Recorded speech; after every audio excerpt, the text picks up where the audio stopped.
Yeah, so I threw the notes together here in this gist, what I thought we could walk through today.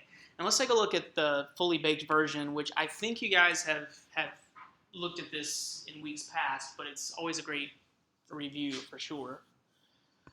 But it's an ATM where we can enter an amount and deposit it. We can also withdraw money. If we try to withdraw more than we have, nothing happens. The button doesn't work. The other cool thing that this does is if we have money in our savings account, it will give us overdraft protection. So if I want to withdraw like 30 bucks, then I have zero in my checking, but it takes the remainder out of the savings. So the other thing this does is if we have a zero balance, the background is red, and anything positive, or if a balance exists, the red goes away. So we're going to be changing a class as well. And to start this, we have some starter code if you guys want to do a poll here. And the link is in the gist, clone starter code for the ATM exercise. So if you click on that, you should have access to this repo. And go ahead and do a git clone, and we'll get started on that. Do you guys need any help git cloning or walking through that process? That's pretty good? Cool. So I'm going to clone this as well so I have a clean slate.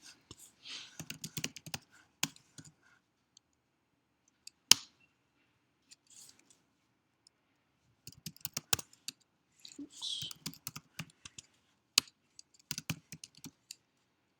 And then I'll go ahead and double dot and get that whole thing up and running. Give you guys a few seconds for that.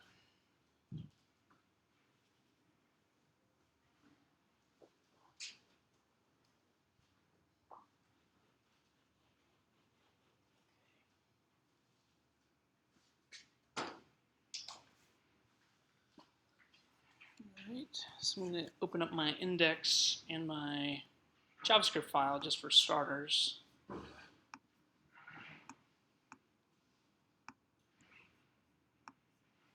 And let's take a look at the instructions here. So this application uses jQuery. I thought what we would do is today we're going to take a look at this using vanilla JavaScript just to get our feet wet. Tomorrow, if we have time, what we'll do is we'll refactor this into jQuery. How do you guys feel about jQuery, like a fist to 5? 5 being rock star, 1 being like use some solid review. Okay, 3s and 4s. Okay, good.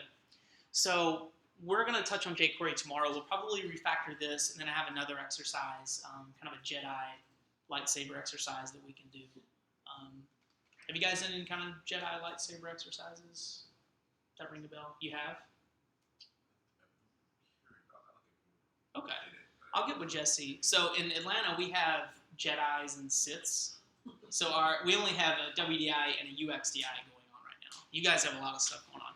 So they chose Jedi, so we're the Siths. So we have Star Wars themed exercises. You guys do you guys have a theme for your class? Because Robert was AKA Robin, right? Huh? Lemon chiffon. I was going to say we actually have internal names. It's okay, I just assumed squad names. Squad names. Okay, I thought maybe when I saw Robin, I was like, is it a Batman theme up here?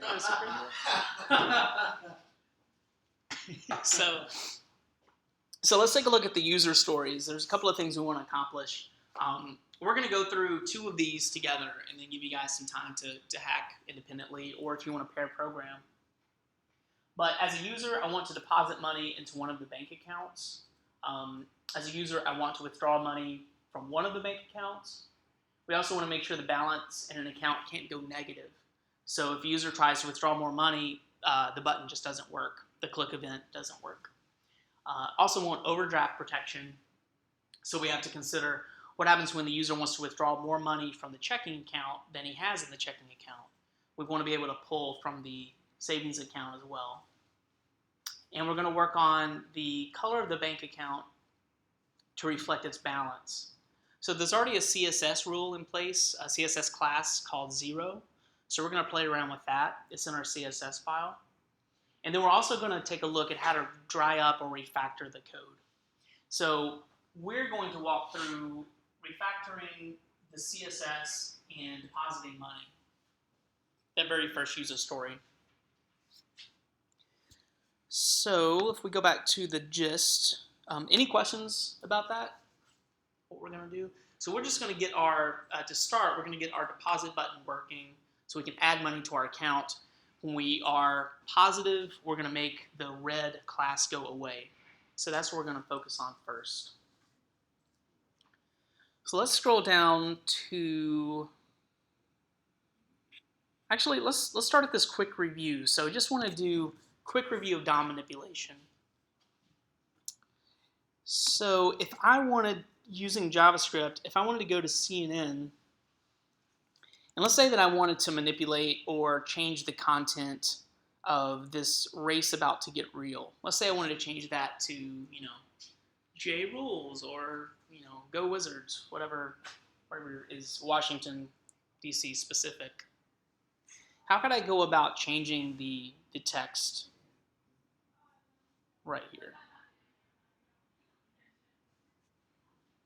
First of all, if I wanted to find out what element this race about to get real, because there's a lot of stuff on here. If I just wanted to find that element, figure out what's going on under the hood, how could I pinpoint that element really quickly using our dev tools? Like hover over after you bring up the console. Yeah, so we could click our kind of inspect element there, and then click on that, and that will quickly get us to that particular element. So yeah, hopefully you guys are using the dev tools a lot. They're very helpful. So we pinpointed the element. If I wanted to change that race about to get real to some other piece of text, could one of you guys suggest a way to do that using JavaScript? We could totally go in here and double click and change it, but if we wanted to do it a JavaScripty way, how might we think about that?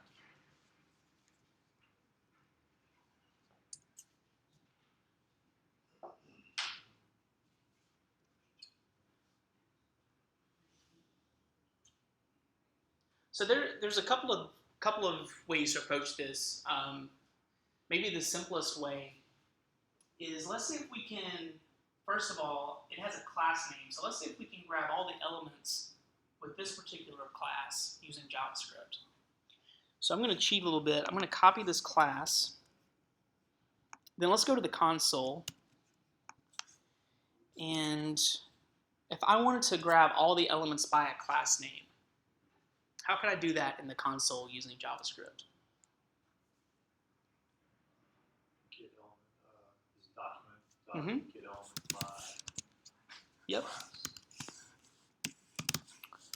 Is it going to be elements or elements? It's element, right? Oh, I see element by ID and I see elements by class name. Yeah, so why is it element singular with an ID and elements with a class?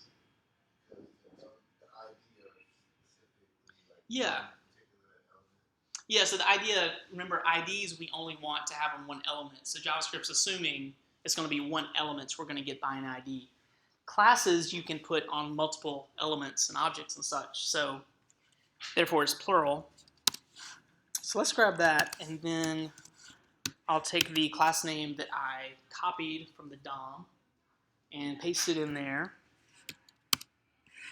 And voila. So what did that return?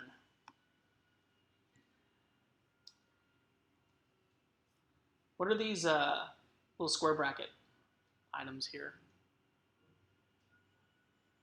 You just return like the whole HTML.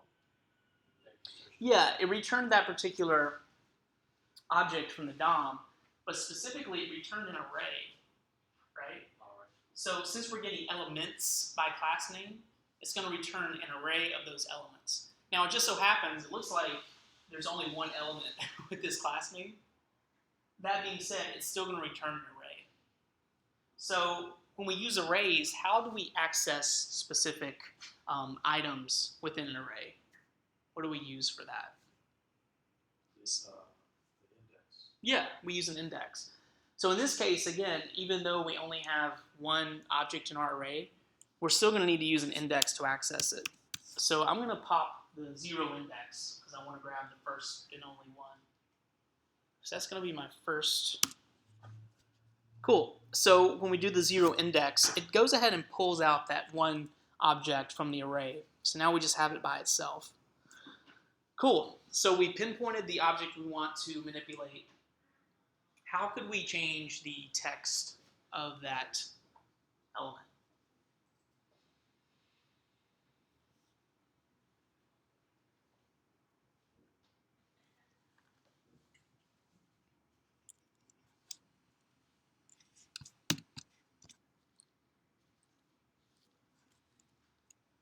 So there may be a couple of ways, but let's try out this inner HTML.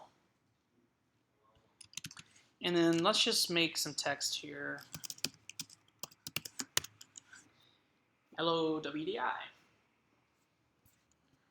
And if we run that, returns a string, and we see that we use JavaScript to manipulate our DOM. So now we have hello, WDI right here. So what's going to happen if I refresh the page? It's going to go back to what it was. Yeah, why is that? Did we just manipulate the HTML or the DOM, document object model?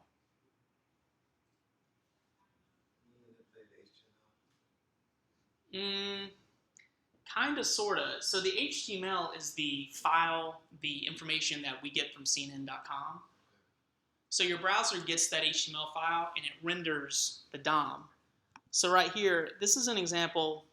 If we go to elements. So all this garbage in here, so this is the DOM. It's a model that the browser rendered of the HTML. So what we just did is we changed some text to the document object model, and when we refresh, the HTML has not been changed, only the model itself. So when we refresh, we get that HTML again from CNN.com. It recreates a new model, and everything's back to normal. So yeah, that delineation, the difference between the HTML information and the document object model is going to be really, really important concept, particularly when we manipulate the DOM like we did here. So is everyone able to change some text? Okay. So this is just a really simple example, but it's that idea that we can go into the DOM, we can grab elements, and this is what we're going to do today with JavaScript and tomorrow with jQuery. jQuery will be a little slicker, a little more succinct. Yeah? How are we able to find that HTML? That specific element? Yeah. Yeah, so there's a couple of ways you could do it. You could like try to find that needle in this haystack of code, but the Chrome DevTools are really helpful. Yeah, so I just clicked on that inspect element and clicked on it specifically. Yeah. And again, it's just a coincidence that this particular element, even though it was a class, it just so happens there's only one class with this specific class on it. But regardless, we get an array of objects. In this case, there was only one object that matched the criteria, but the principle is the same. How did you know to write 0 within the square brackets? Yeah, let's take a look at that. So we agreed that classes can be on more than one element, right? So that's why this jQuery method get elements by class name. So it's going to look for all the elements with this class name. So when we run this, we get an array of elements, right? It just so happens that this particular class, there's only one of them. Let's take a look. Let's try to grab another class that there would be multiple elements on.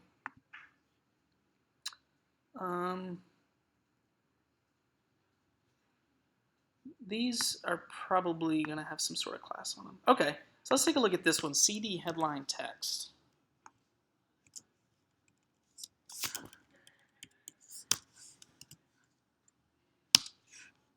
Okay, good. Well, so this class name has a collection of 143 items, right?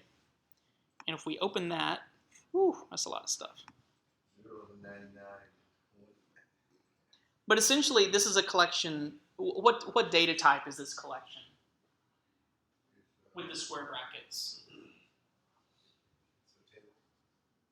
What's an array, right?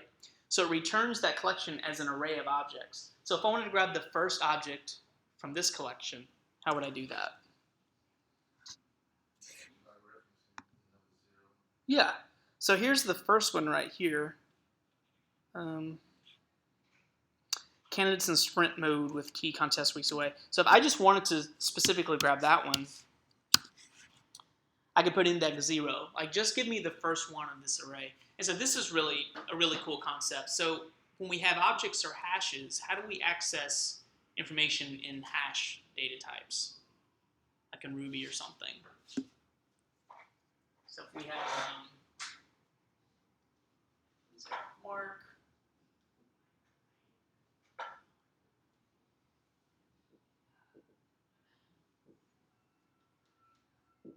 so how can I access the name in this mark object?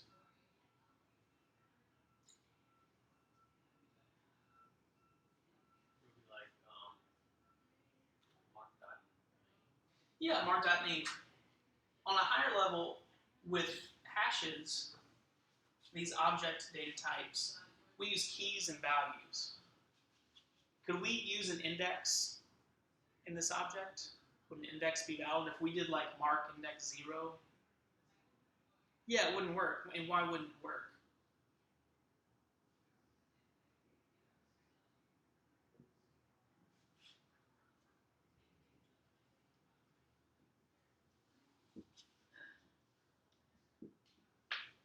So we have two main collection data types, right? We have arrays, and then we have hashes. Well, in Ruby we call them hashes. In JavaScript we probably refer to them more as objects. But the principle is the same. So when we have objects, they're called associative arrays, or sometimes they're called dictionaries, because we can access them using the key value, like the key value pair. So we need to call the key to get the value, the corresponding value. Arrays, we call them using what? How do we access information in an array? So Tom already said it. Yeah, using indexes. Yeah, so if we wanted to grab this item in the array, we could do, mark 0 to grab the first one. And that's the same principle of what we did here. So when we called get elements by class name, grabbing all the elements with this class name attached to it, we got 143 things back, right? And look at all that garbage. So we got 143. So we have an array of 143 things, right? No particular order. So the way that we would access the data items in this array is with an index. So in this case, we just wanted to grab the first one for funsies, which is what we did here. And that gives us the first object in that array. Candidates in sprint mode with key contest. So it's right here, actually. So that's the first one. I'm pretty sure all of these are the same thing. They all have that same class. And so they have just thrown a different ID, a second, like an additional ID or maybe a second class on some of those because it is, I think, like Bill Clinton up the top, that breaking headline is one of them, if I Yeah. correctly, and then everything on the left, the headlines and the navigation, but they're just doing some additional stuff to kind of. Yeah, I mean, this is obviously a really dense, complex website, but it's kind of interesting. You can decipher what's going on. So they have classes, breaking news, this close button. They have a breaking news title, which has different properties. Breaking news message. Yeah, a lot of different stuff. So you can add multiple classes to an object, right? To an element. And elements can have classes. They can also have IDs. Like all of this is valid for sure. Yeah, Dennis?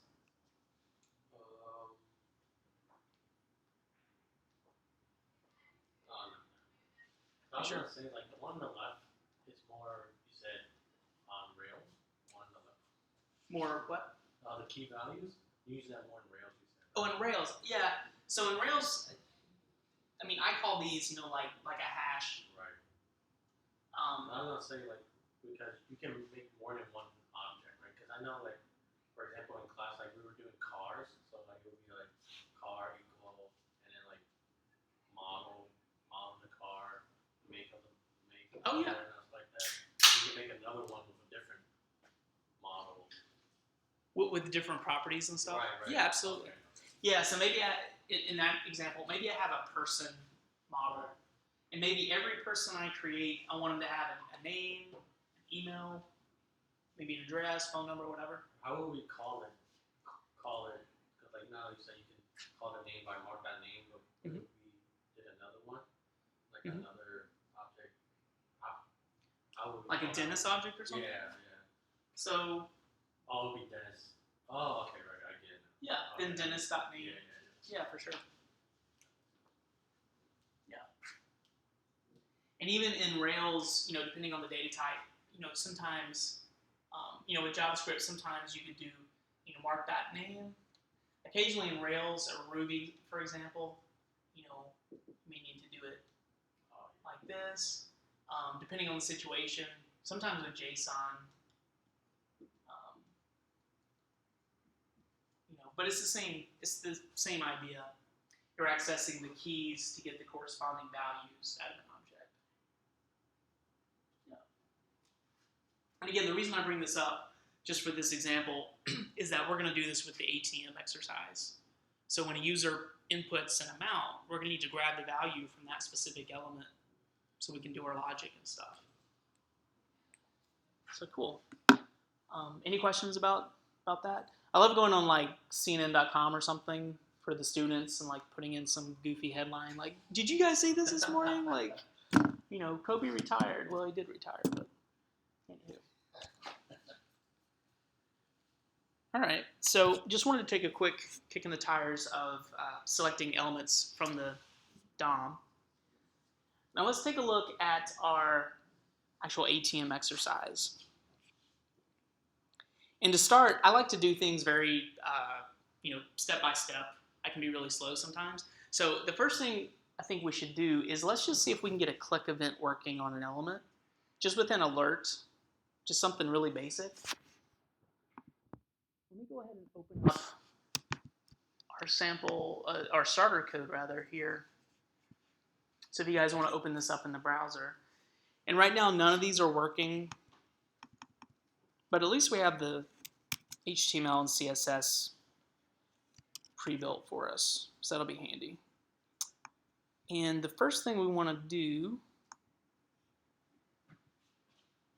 so let's practice adding an event to an element. So let's add a click event to our deposit button, since that's the first thing we're gonna incorporate.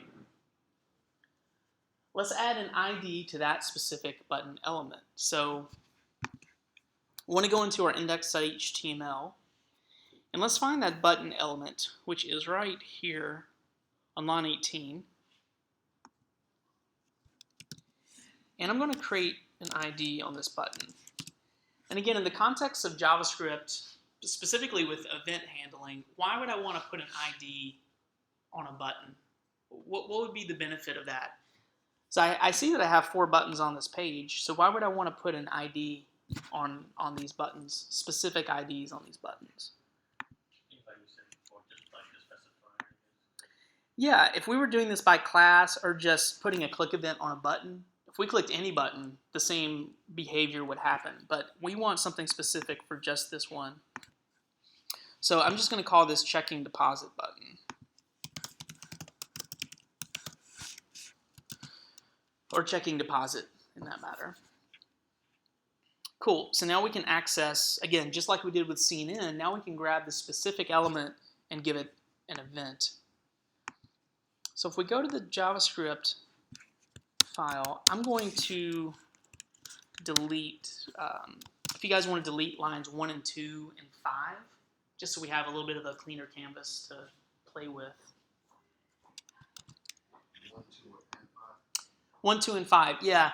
the lines of code that were commented out, we can just get rid of those for now.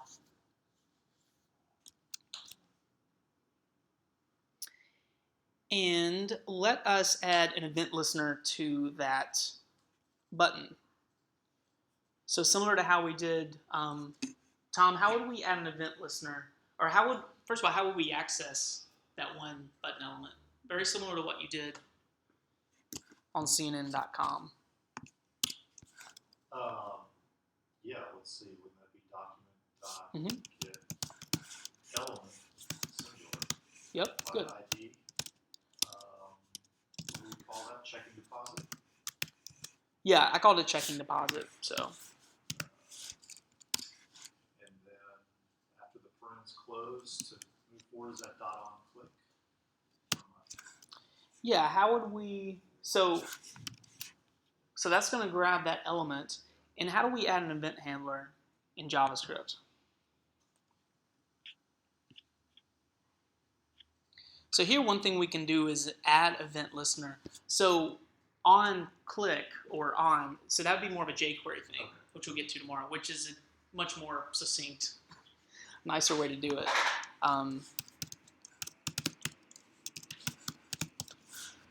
But for JavaScript, vanilla JavaScript, let's add an event listener, and then we need to pass in the specific event that we want to attach to that element.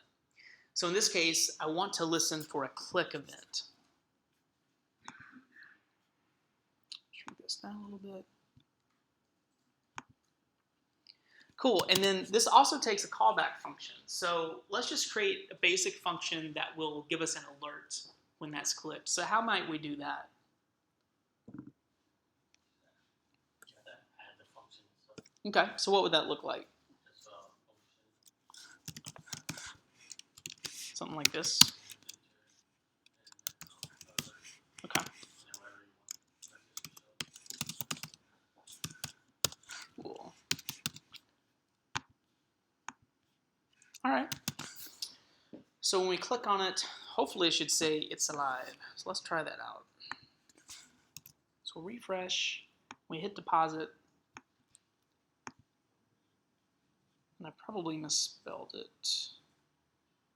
I'm bad about spelling. Get element by ID, checking deposit.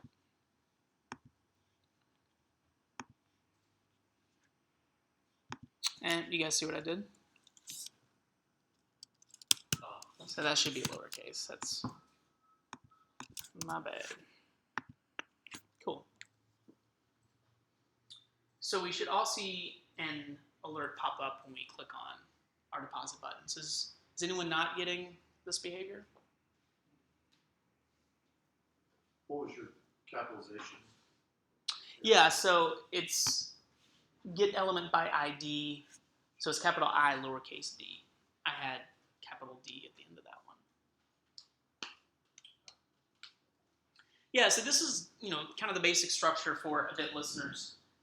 You can use the method add event listener. You can pass in the type of event you want to listen for. What are some other events that we can listen for in JavaScript? Event listener? Yeah, just some examples. Isn't there one where like when you click it, but then like when you lift up, Yeah. go fire? Yeah, so we could do like a key up, a key down. Right. Yeah, there's I'm trying to think of the specific click on, click off. There's hovers, mouse overs, things like that. Yeah, so we would just want to pass in the specific event listener and then the callback function. So is everyone able to get an alert box working on their stuff? Yeah. Okay. Let's take a peek. In the if you want to take a look at that gist, I have the code. If you want to double check it. So let's check the checking deposit button.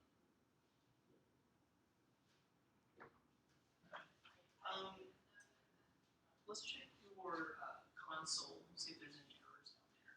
Do you know to check your DevTools? Do you know the shortcut for that?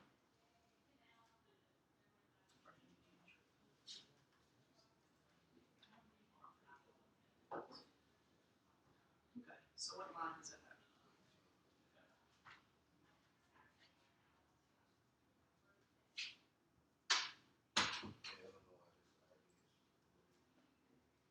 So when we create using JavaScript, so does JavaScript use camel case or snake case?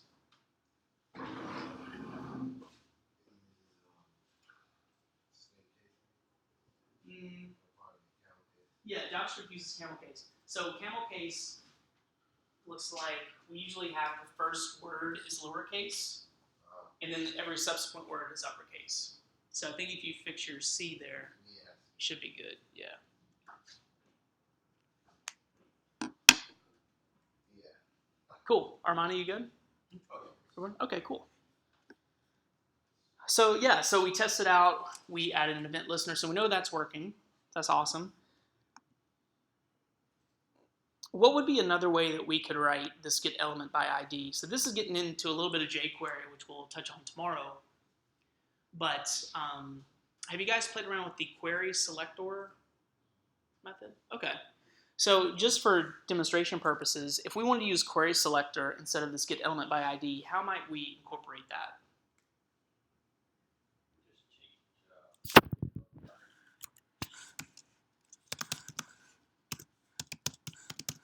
Cool. Okay, what else? Will we need to change anything else here?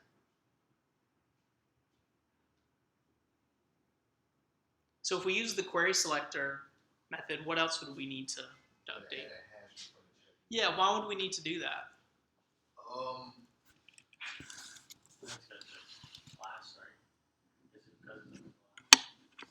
Well, this is actually an ID, right? Oh, right. But get element by ID, JavaScript knows this is going to be an ID that we're passing in, so we don't need the hash. Query selector, when we get to JavaScript tomorrow, query selectors, when we get to jQuery tomorrow, query selector is essentially that $sign that we see in jQuery.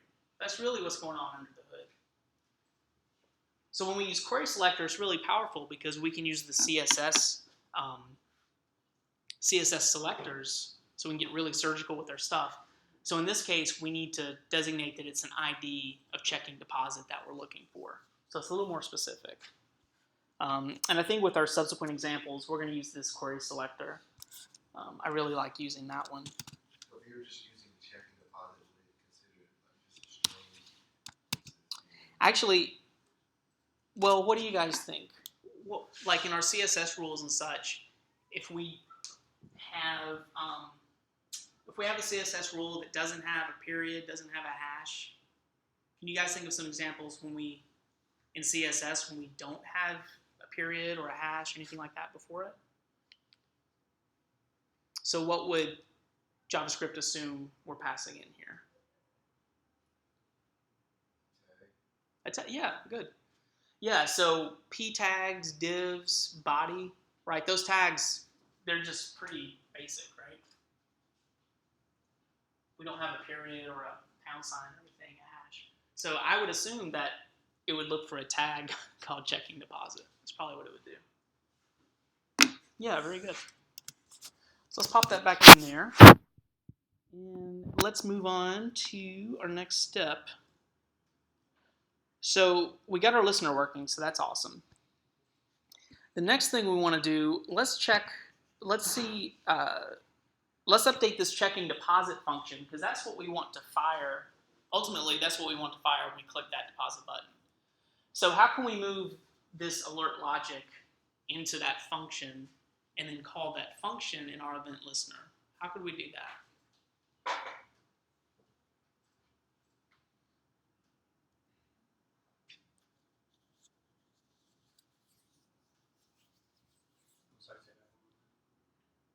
Yeah, so we just tested out that our event listener is working, so we get that alert box. Ultimately, what we want to do is we're going to put some logic into our checking deposit function. So as a next step, let's move this alert and pop it into that function. And then when we click on this, it's going to call that function instead of this anonymous alert. So what would be maybe 2 steps that we could accomplish this? What would be the first thing if we wanted to pop that alert up there?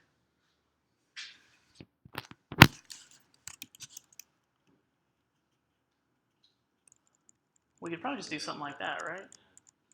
Not too crazy. Cool, so we'll bump our alert up to our checking deposit function. what would we want to change in our event listener now? So that when we click the listener, it's going to hit that function instead of this anonymous one down here. What would we want to do?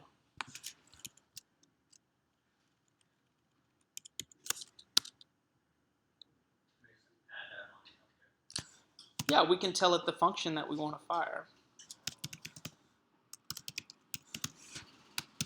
Yeah. So previously we had an anonymous function here with our alert in it, right? So an event listener, you pass in the event, and you pass in a callback function. So you can put that function in here. You can assign it, you can tell it to fire this other thing, like whatever you want to do. So let's save that, and let's just see if we change that correctly. Cool. So we're getting the same behavior, but now our code's a little more dry, getting a little more advanced. So now we can start working on our logic in this checking deposit function. So is everyone able to get their alert into that function, and now you can call that function? Mohammed, did you get that going?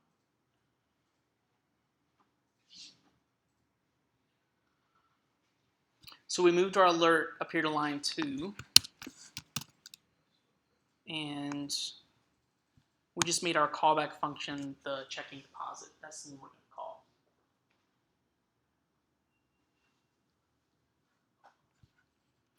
And actually, for now, if you guys want to, we're not going to play around with the amount right now, so we can delete that. It's not going to break anything, but did you get it working? Okay. Let me take a peek. How's it going? Mark. Matt. Yeah, I think I saw you in 4 earlier. Okay. I peeked in. Yeah. Cool, that was good. It's now on. Yeah, so there your event listener after click comma.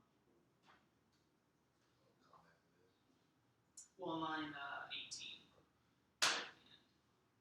So right now we have that anonymous function after the click comma. So what do we want to put there instead of that anonymous function?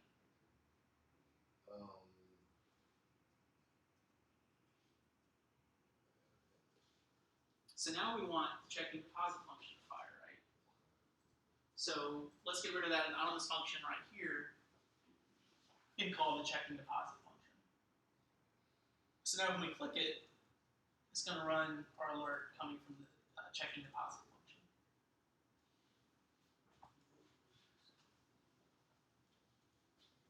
Tom, you good? I am good, yes, thank you. Cool. All right, so we got our event listener working. We now have that checking deposit function working. So now we can throw some good stuff in there. So let's go back to our lesson, and let's get the checking deposit function working.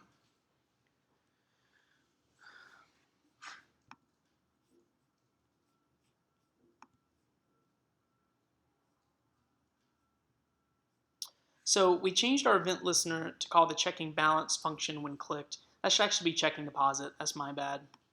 A little bit of a typo there. I'll fix that.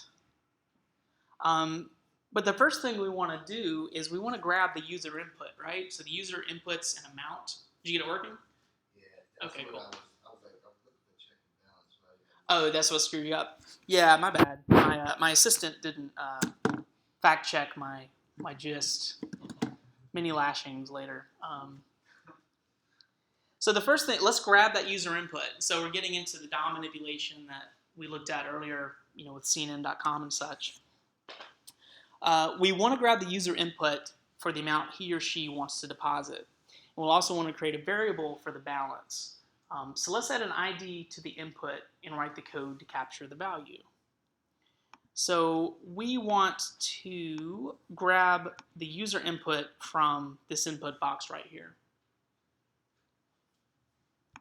So it's probably a good idea to put an ID on that box, keeping with this theme of want to put very specific IDs on our elements so that we can use JavaScript to manipulate them and grab information from them. So right here on this input type text, let's create another ID. And what are we going to call this? Let's call it checking amount. And we're using camel case again. So we added an ID in our HTML. And now if we go back to our checking deposit function, so I want to assign this to a variable amount. So let's declare our variable.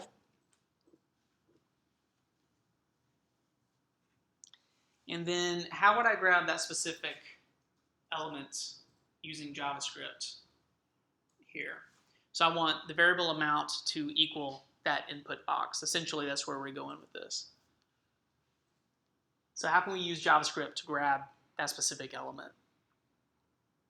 Very similar to what we did with the button earlier. What we do, document. Yeah. Yes, let's do a document.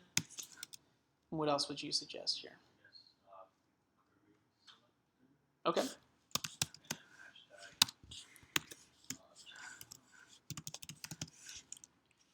Yeah, what did I call it? Checking amount? Yeah. Okay. Cool. All right. So that should grab that specific input box. Now, if we want to grab the actual value from the value that the user inputs, what would be a JavaScript method that we could use for that? To grab the value from something.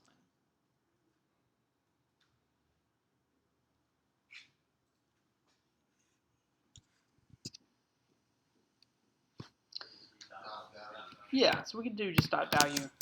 So in jQuery, we're going to use .val, but in vanilla JavaScript, we can use the .value.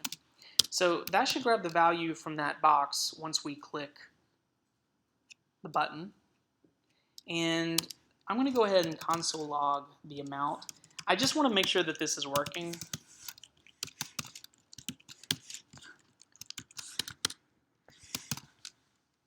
So I'm going to console log the amount to make sure that my stuff's wired up correctly. So let's go back to our ATM. And let's just put in a value and click deposit. And cool, so it looks like we are getting that return value. So this 33 is down here in the bottom, right off the screen there. Oops. So when you put in console.log and then parentheses amount, Yeah. that means that amount is equal to the value of the ticket. That's why I come back 33. Say it one more time. So in the amount in console.log on line 4. Yeah. So the amount in the parentheses means that it means the value in the checking amount that we put in the HTML. Yeah, so we're declaring a variable amount and we're assigning the value of that element. Right. So that's why it comes back whatever value you put. Uh-huh. Yeah, exactly. Cool, that's great. So I do have one question though. So are we getting back, is this a number that we're getting back here? Is this 33 a number? What do you guys think it is? I think it's a number. Okay, any other guesses? I don't know what like in terms, what it means. I mean, So let me ask you this. Is 33 a number or a string right now? oh, it's Yeah, it's actually a string. So we're going to have to take one more step to convert it to a number so that we can add stuff to it. Huh? We're not going to put it in quotes, but there's a cool little JavaScript operator called type of. So let's just confirm what type of object this amount is, what type of variable we're getting back. So just for funsies, let's type in type of right here, just so we can see. This is a really handy JavaScript operator because when we look in the console, I mean, it looks like a number. I don't know the difference. So let's refresh this and let's type in 33 again. click deposit. And it turns out that it is a string. That's the type of object. A string's not really going to help us if we want to do addition, subtraction, things like that, right? So using JavaScript, how could we convert that string to a number or an integer? So JavaScript has a cool handy-dandy method that will do that for us.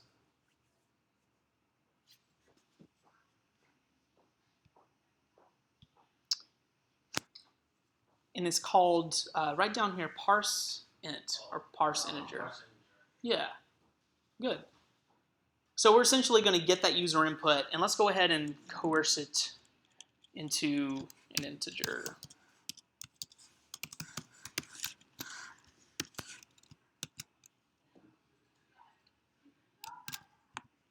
And this is going to be really helpful, again, if we're wanting to add and subtract. We're not going to be able to add and subtract strings from numbers and such. So we'll make sure that that user input is an integer. So now if we refresh and put in another value here. Cool. So now JavaScript is telling us that amount is a type of number. So we're in good shape. That's where we want to be. Again, I just use the console log just to kind of check my math and such. A little bit of a debugging tool for me. So that's why we have that there. So is everyone able to return the number data type now? Great. Mohammed, you good? You had to put parentheses right after the integer. Correct, yeah. So we're going to wrap this whole thing, whatever the user inputs, we're going to change that entire thing. We're going to parse it into an integer. Now, if the user types in some letters or something, that's a whole other issue. We're not going to worry about that right now. We'll assume that our user knows what numbers are. Cool. So that's good. So that's step one. We are successfully getting back the user input as a integer. Oh, one other cool thing. So let's consider this. So right now, once we click the button, we capture the user input. How are we going to clear out the box so that we can type in other stuff? How could we do that? Just kind of a polite thing to do. We can go in here and like manually delete it and put in other stuff, but we want to have a pleasing user experience. So how can we clear it out by default once we click deposit?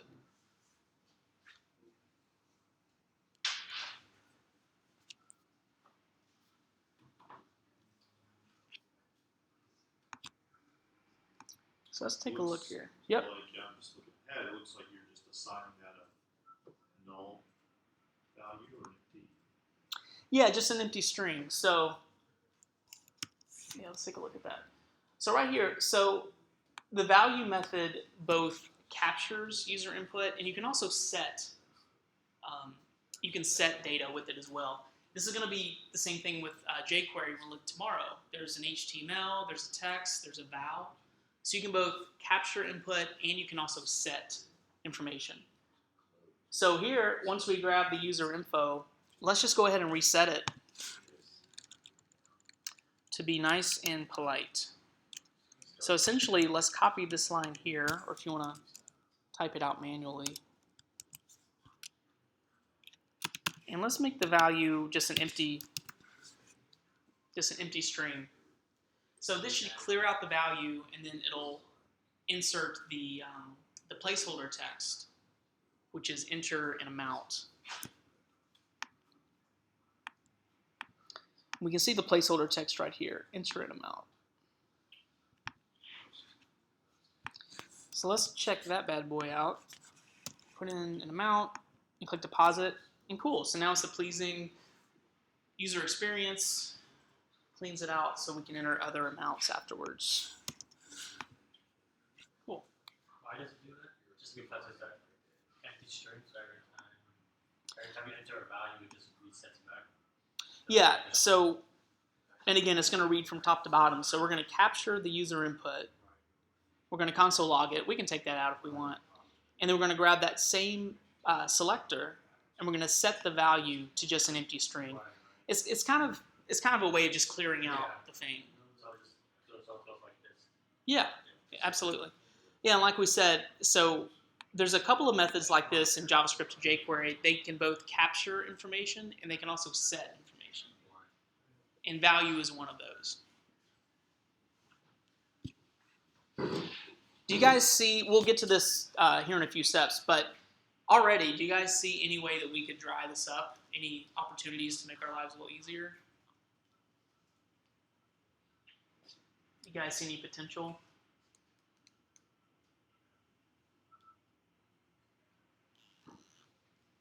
Those, yeah, I mean, both of those queries are identical. You're just doing different things with them. Yeah.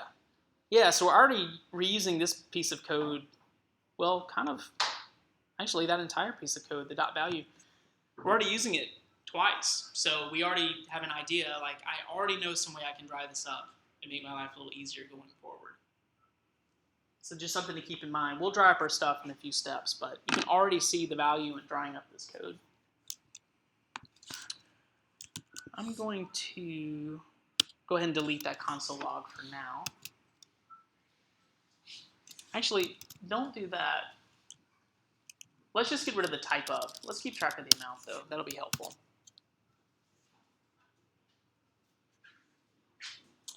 All right, so is everyone good? We can put it in amount, we can submit it, and then it'll clear out. Armani, you good? Cool, okay. Great, so step 2, persist the balance. So right now we're able to capture the user input, but we're going to want to persist that in some way, right? So we can add to it, subtract from it, things like that. So how would you guys suggest we approach that problem? What would be a good way of keeping track of the balance as we make deposits, as we withdraw, things like that? Don't want to assign that amount to a variable. Yeah. Yeah, kind of like a counter of such. We're just counting the amount of money in this account.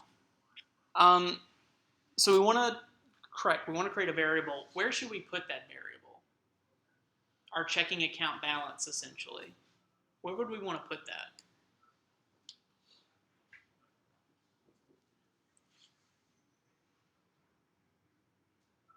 Could we put it in the checking deposit function? Okay. What if we want to withdraw from that variable? If we put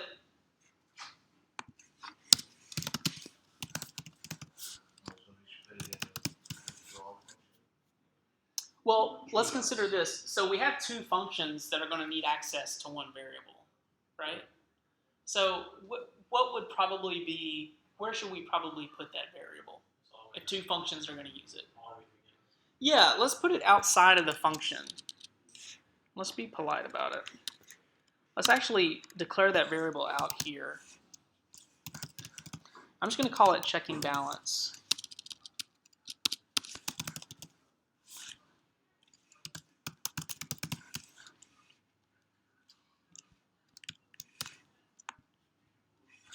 So since I'm going to have more than one function grabbing this variable, I want to keep it outside of those two functions, just to keep it nice and tidy.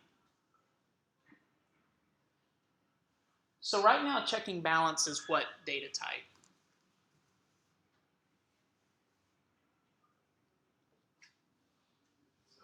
String. Why is it a string? Because it's like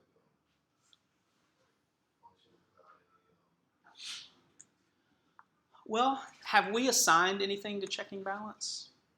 We just declared it, right? So essentially it's stateless. It isn't a data type. We just created this container called checking balance. It could be a string, it could be a number, it could be anything we want. But if we want it to be a number, which is essentially what we want to do, I don't want this to blow up on me. So I'm just going to go ahead and assign this to 0. So checking balance is now a number data type, and it's also going to start our counter somewhere. So when we deposit money, it's going to be 0 plus whatever we deposit.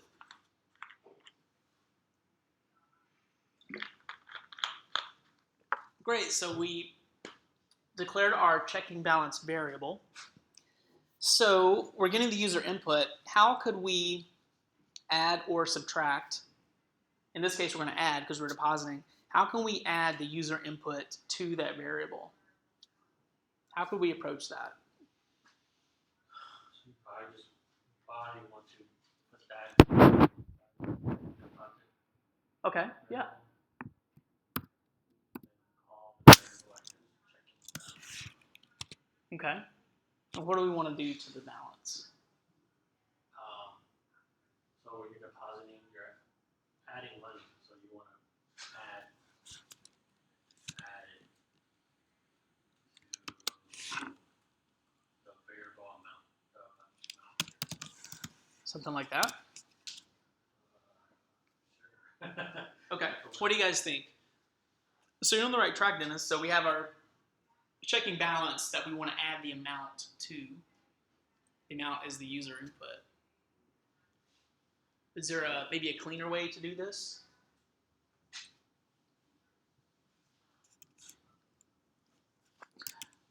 Yeah? Okay. One thing we could do is we could use a plus equals. So what does this operator do for us? If we do checking balance plus equals amount. That adds the amount to the checking balance. Yeah, it's going to add the amount and the same checking. It does two things. It adds the amount and it makes checking balance equal to, so it's plus equals. Yeah, it's a really handy operator there. So let's check that out. I'm going to move my console log. Well, let me ask you guys this. Right now where my console log is it going to register the new amount? Let's check that out. So right now my amount, it captures the user input. Oh, excuse me. We want to capture the checking balance. Let's do that. Then I'm going to move that console log below checking balance right here. And why do I want to do that? So this console log was up here on like line 6, but now it's below this line. And why do I want to move that console log right here? You want to check if it works. It's just like a debug. You want to check if it works after you deposit money. Yeah, absolutely. So actually, it'd probably work either way, but I want to make sure that it's, because either way it's going to check this after it updates, but I want to make sure it's below the actual adding of the amount. So let's check that bad boy out. Let's refresh here, and let's add $10. Cool. So we're now seeing the user input and the running balance of the checking balance. I can do this.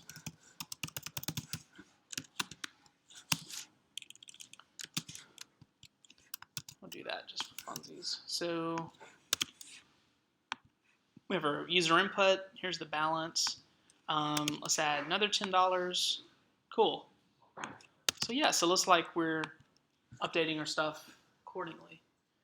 So is everyone able to add and persist new amounts? What happens if we put, so right now our withdrawal button is not working, yes? But what's going to happen if we put a negative amount in the deposit? The checking balance will go down. Yeah, so just a little kind of quirky thing. You know, we can deal with that later. But yeah, so that's one little quirk. So if we deposit a negative number, it's actually going to go down. And that's something that we can debug once we get the other buttons working. Just something to think about. Cool. So was everyone able to capture the input and increase and such? Okay. We good? Any questions so far? Just guys following along and such? Question? Okay, cool. All right, step 3. So let's update the DOM. So we're actually, we've got the logic working, which is good. So now that we're able to capture and add the new amounts to the checking balance, let's update the DOM with that new information. Because right now our DOM is still reflecting a zero balance. So let's do some more DOM manipulation. And how would you guys suggest we do this? So now once we get the new checking balance, we want to send it back and update the DOM. What would be maybe a first step for this?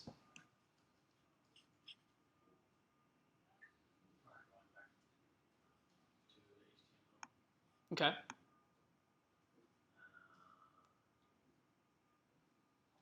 So this is what we want to update, right? So what would be a strategy for updating that with JavaScript? Yeah. Yeah, we can add an ID. Another way to approach this, interestingly, we're going to go the ID route just because it's a little cleaner. But we have two balances, right? We have like the savings balance and the checking balance. So one thing we could do, since they both have a class, one way to approach this is we could do get elements by class name. And what is that going to return? Then you both have it. Yeah, it would return an array of the checking and the savings. And what could we do if we just wanted to manipulate the checking?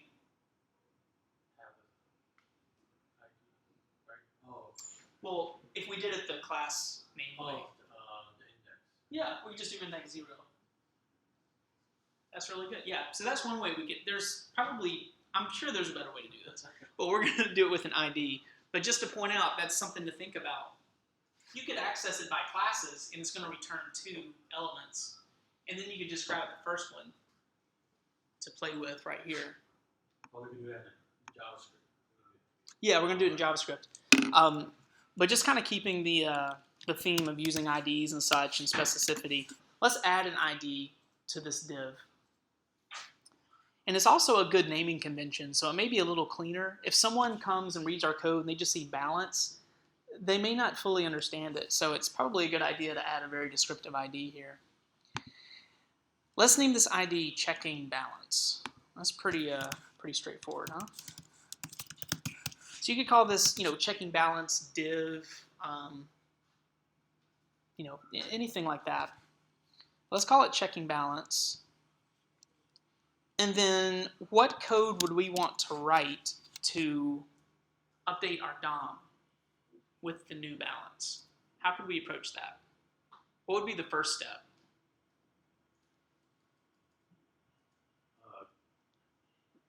Get that object, right? Yeah, good. Yeah, so the first thing we want to do is pinpoint the element that we want to manipulate. So how could we grab that one? So here we've got an ID, just for confusion, right? The variable and the ID have the same name, but it's like having 2 marks in a class, right? Yeah, so that's a really good point. So we may want to make this a little clearer. So we could even call this something like checking balance div, checking balance display, something like that. That's a really good point. So I'm going to put div in there for now because that can get confusing. Cool. So how would we grab that particular element using JavaScript? Yeah, let's do that one. Our good old handy dandy. We use the query selector.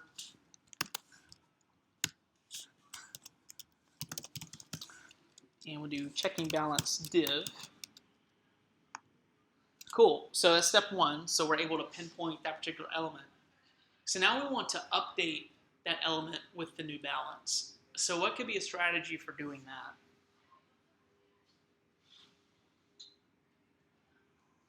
So essentially we want to stick the checking balance into that div. Yep.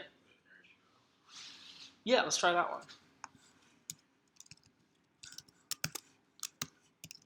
And what do we want that to equal?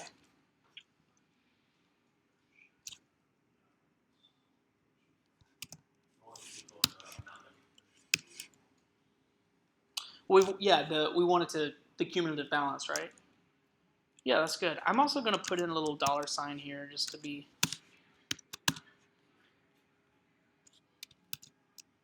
What is this called when we have a string and we have like an add and then we have like another string or a variable? What do we call this? What are we doing here?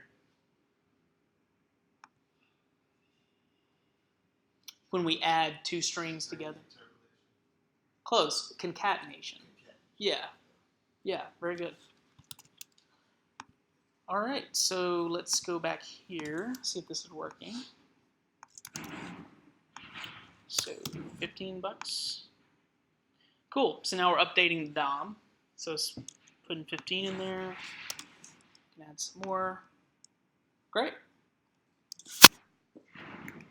So that's awesome. So there's a lot of magic going on under the hood. We're not only capturing that user input, using logic to update the balance, and then we're also sending that balance back to the DOM. So we kind of have like a two-way thing going. It's pretty slick.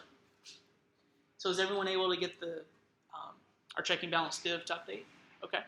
So is it a, at what point when looking around this, I did not enter a value into the field and put the deposit number, and I did not number. So that's totally something to clean up, but what's the Yeah, that's a good point. Yeah, so yet another bug that we'd want to put in some logic for. How would you suggest we approach that? What would be your thinking for that one?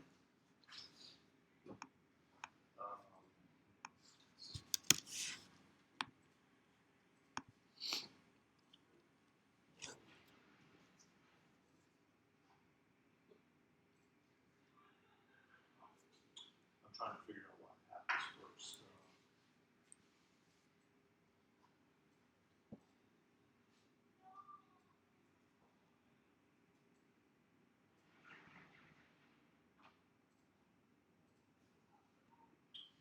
So let's see. Is it something,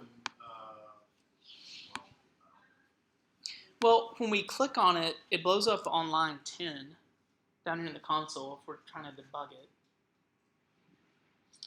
And then on line 10, well, this is where it finally blows up, is here, but it looks like it's blowing up earlier because it doesn't like checking balance, or it doesn't like amount, actually. And why is that? I mean, is it just does parse integer expect to have a value to play with? Yeah, and right now it doesn't have any value. It also, even if we put in like letters here, we're going to get that as well, right? So parse int requires, it's going to take a string and parse an integer, so that string needs to be a number, essentially a number. Yeah, so we can put in some logic for that. So how might we fix that?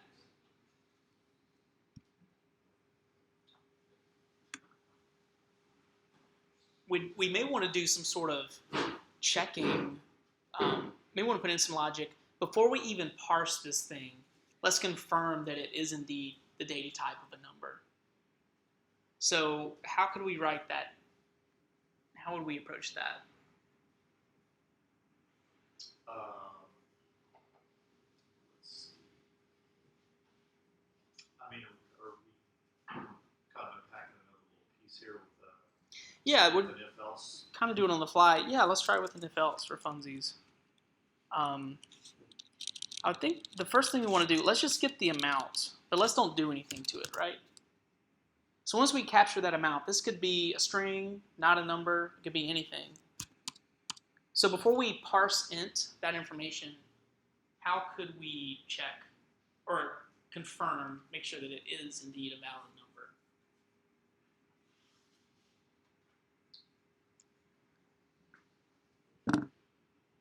Actually, we may want to, I guess another way we could do it is we could go ahead and parse int, assign that to amount, and then check that amount.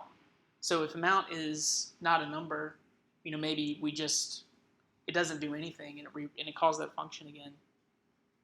Can we hold off on that Yeah, one? I was Let's gonna say, let's debug with that one, because that's Okay.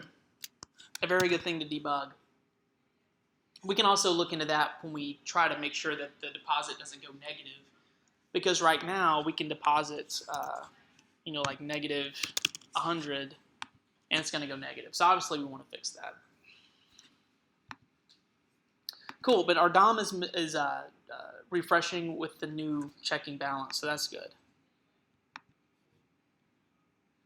So we're almost there. So we have some CSS, and then we'll dry up some code, time permitting. So we break at 12:30, yes? Okay, cool. So I think we can get this one before lunch right here, it's number 4. So let's add some CSS. So when the balance is 0, we want it to have kind of a red background. We already have this 0 class available to us. If you go to the atm.css, we have the 0 class.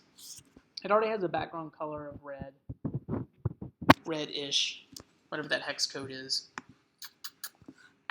So there's a couple of ways that we could approach this. Well, what do you guys think? What's a way that we could tell this element, hey, if you're 0, I want you to be red. If you're anything other than 0 or positive, what have you, we want that class to go away.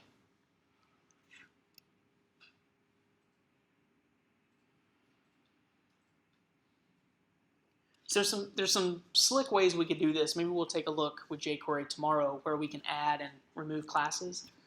But for now, the way we are going to do it is let's go to our checking, and let's go to this div class of balance. And I'm going to go ahead and add that 0 class. So whenever this page is rendered initially, it's going to have a 0 balance.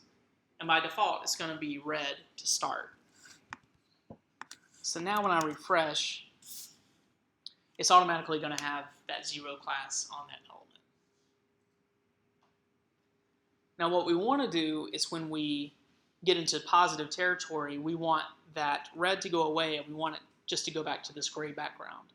So how might we approach that? How might we get rid of this 0 class, or change this class in general to get rid of it? Yeah, we could do that. So let's take a look here. Yes, let's throw an else if in here. So what should this look like? So what variable are we checking the balance of? Yeah. Cool. And what does this, how do you want to approach this? If it equals or is greater than or something, how do you want to set this up? So right now it's red and 0, so the checking balance is equal to 0. Well, we could probably do, so I did if checking balance equals 0. Okay, let's try this. There's a couple of ways to do this. So we do if checking balance equals 0, then I did query selector class name. So I did this a little different than how we may want to do it in jQuery and such. I'm literally just going to replace the class name with either balance or balance 0. This is more of a kind of a quick and dirty way to do it. I'd encourage you guys, if you want to dry up and refactor, we can come up with a more clever way to do this later. Probably add and remove the specific class name. But let's see how this works right here. So we'll do query selector, and we want to grab the checking balance div, because that's what we want to change the color of. So if the checking balance equals 0, let's change the CSS, change the class. Specifically, I'm going to make the class name balance 0. So this is going to kind of reset the HTML. So right now by default, it has a balance 0 on it, so it's red. And then let's put our else here. Then what should the else be? So if it isn't balance 0, meaning it's red, what should it be? The other state. Else, It would just be that line on 17, but then you would change, Yeah. but then you would change the last. Yeah, so let's just take out the 0. So this is dynamically going to change the class name of that div, depending on if it's a 0 balance or if it's positive. The other thing we could do is we could probably do something like the reverse. You know, if checking balance is greater than 0, so we could probably do the opposite if we wanted. Let's see if this works for us right now. So if we refresh at 0, and then if I add a positive number to it, so the red turns off. So that's something to work with.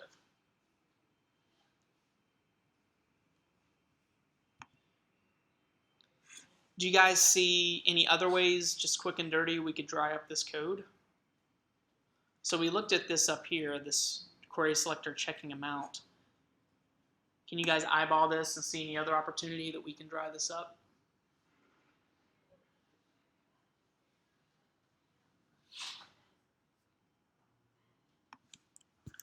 So I see right here actually, so that line appears 3 times already, so we could probably assign that to a variable. That may make our lives a little easier. The other thing that's really efficient, if we assign this line to a variable, it's only going to have to look it up 1 time. Versus right now, each time it hits that line, it's having to load it into memory. So it's just kind of a computationally more efficient way to approach it if we assign it to a variable. Cool, so we're at time. I want to respect you guys' lunchtime.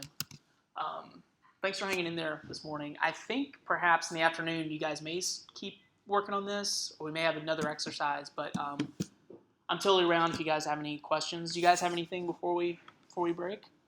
So was this a helpful review? Do you feel like could have been a little more advanced, a little slower, a little faster? Okay, cool. Well, like I said, I'm here to help you guys. I'll be here till Wednesday, and thanks for hanging in there, and have a great lunch. I'll see you guys this afternoon. Thanks. Yeah. So when you put in a letter, like just letters inside the enter amount deposit, Right. it's still gonna pop up as a number. Yeah. So that's something we'll need to kind of debug later. Okay. Yeah. I thought if you mean if you improve the type in 50 the word versus 50? 0. Yeah. Yeah. So it's really interesting because it's like, well, surely the person that's using this is going to type in a number, but you never know. And so you gotta think of those scenarios. So you can write the code to debug it. It's really important. I never assume the user is going to do what I want them to do. People are very complex. That's right. That's right. So yes, that's definitely something on the old debug list. Cool. So how long do you guys get for lunch usually?